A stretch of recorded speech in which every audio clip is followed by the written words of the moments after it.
বিয়ে বাড়ির নিমন্ত্রণ পেলেই কিন্তু মেয়েদের মাথায় চলে আসে সাজগোজ নিয়ে বিভিন্ন ধরনের টেনশন। কারণ কি ড্রেস পরবে, কি জুয়েলারি ক্যারি করবে, কি ধরনের মেকআপ করবে, আর হ্যাঁ, পার্লারে গিয়ে হেয়ার কাট, ফেসিয়াল এই ধরনের জিনিস তো তার সঙ্গে রয়েছে। আর গাইস, আমিও খুবই তাড়াতাড়ি একটি বিয়ে অ্যাটেন্ড করতে যাচ্ছি, আর তার জন্যই আজকে চলে যাব পার্লারে সুন্দর দেখে হেয়ার কাট করব। আর যেহেতু দুপুরবেলা বাড়ি থেকে বেরিয়েছি, সেজন্য সবার আগে চলে এলাম রেস্টুরেন্টে। চলো এবার তাড়াতাড়ি রেস্টুরেন্টের ভিতরে যাই। এ মা, দেখো এখানে সব সিট খালি রয়েছে, চলো যে কোনো এক জায়গায় বসে পড়ি। বসার আগে একটু ভালো করে সেলফি নিয়ে নিই। দেখো দেখতে দেখতে আমাদের থালি কিন্তু চলে এসছে। আমি কিন্তু পিওর ভেজ থালি অর্ডার করেছি, কিন্তু ভাই ভেজ থালি অর্ডার করেনি, ওর সঙ্গে রয়েছে মাটন। যেহেতু একদম লাঞ্চ টাইমে খেতে এসছি এখানে, খাবার কিন্তু একদম গরম ছিল আর ফ্রেশ ছিল। খাবার দাবার দেওয়ার জন্য কিন্তু সামনে দিয়ে এখানে সব ঘোরাঘুরি করছে, তোমরা জাস্ট এক ডাক দিলেই তোমাদের কাছে চলে আসবে। সার্ভিস এখানকার খুবই ভালো। ভাই কিন্তু আগেই খাওয়া স্টার্ট করে দিয়েছে, বাট আমি খাওয়ার আগে তোমাদের দেখাবো এখানে কি কি রয়েছে এই থালিতে। সবার আগে এখানে রয়েছে বাসন্তী পোলাও, তারপরে রয়েছে হালকা টক দই, তারপরে রয়েছে ছানার ডালনা, আর তারপরে এখানে রয়েছে আলু দিয়ে ডাল দিয়ে একটি কোনো আইটেম করেছে, তারপরে এখানে রসগোল্লা রয়েছে, আর সঙ্গে ঘ্যাটও ছিল। আমি কিন্তু এই আইটেম দিয়েই খাবো, সবার আগে ডাল দিয়ে খেয়ে নিই চলো। আর সঙ্গে ঝুরঝুরে আলু ভাজা রয়েছে। খাবার অলমোস্ট সবই ভালোই ছিল, বাট রাইস আমার এখানকার পছন্দ হয়নি।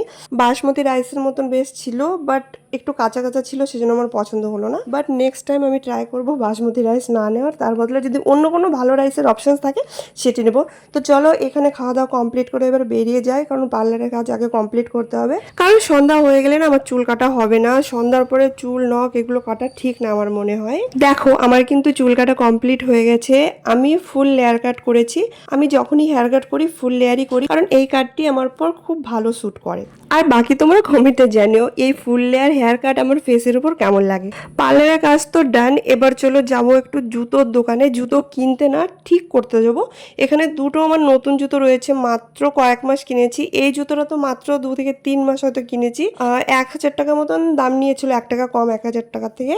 এটা খাদিমসের ছিল, বাট এটা আঠা খুলে গেছে। এত তাড়াতাড়ি এরকম রেজাল্ট পাবো আমি ভাবতেও পারিনি। তোমরা যদি খাদিমস থেকে জুতো শপিং করো তাহলে অবশ্যই ভেবেচিন্তে কিনো, কারণ তোমাদের সঙ্গে এরকম না হয়ে যায়। তো সো বি কেয়ারফুল। তারপরে আমি চলে এলাম জুয়েলারির দোকানে, এখান থেকে কিছু জুয়েলারি কেনাকাটা করলাম বিয়ের জন্য, বিয়েতে পরবো সেই জন্য।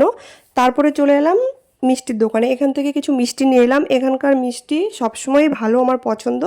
তারপরে এখান থেকে আমরা বেরিয়ে গিয়েছিলাম। তোমরা যদিও ভিডিওটা দেখছো এত শর্ট টাইমে যে হ্যাঁ তাড়াতাড়ি হয়ে গেল, বাট না, আমার বাড়ি পৌঁছাতে পৌঁছাতে 10:30 বেজে গিয়েছিল রাত্রেবেলায়। তারপরে এখান থেকে আমি ব্লাউজ কাটাতে দিয়েছিলাম, এখান থেকে নিয়ে গিয়ে এত টায়ার্ড হয়ে গেছি, আমি বাড়ি গিয়ে স্নান করে খেয়ে দিয়ে কিন্তু ঘুমিয়ে পড়েছিলাম।